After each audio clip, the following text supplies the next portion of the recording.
బత్తాయిలోని కొత్త వెరైటీ ఇది కింగ్ బత్తాయి అంటారు.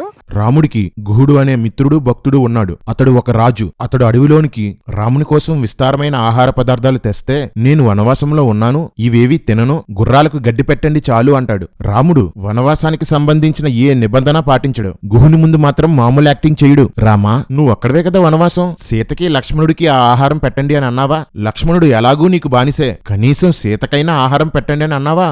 నువ్వు తినకపోతే ఎవ్వరూ తినకూడదనే స్వార్థం వాళ్ళను కూడా ఆ రాత్రి తిండి లేకుండా పడుకోబెట్టావు. స్వార్థ రాముడా. లక్ష్మణుడు సీతారాములు పడుకోవడానికి పాన్పు ఏర్పాటు చేసి రాముడి కాళ్ళు కడిగాడు. రాత్రంతా కాపలా, పగలంతా సేవ.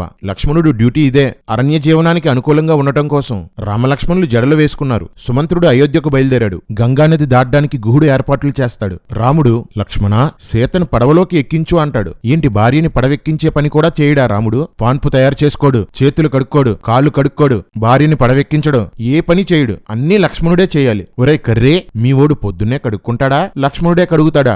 రామా, సోమరులకు నువ్వొక ప్రేరణ. సోమరిపోతైన నీకు ప్రజలు చేస్తున్నారు భజన. పైన సిగరెట్ ప్యాకెట్ తీసుకురా, లైటర్ తీసుకురా. ఎవరు తెస్తాడు రా? భారతరత్న వీడికి బద్దకరత్న బిరుదు ఇవ్వాలి. ఇచ్చిన వేస్ట్లే, అంత దూరం ఎవడెళ్తాడని బద్దకించి మానేస్తాడు. కర్మ.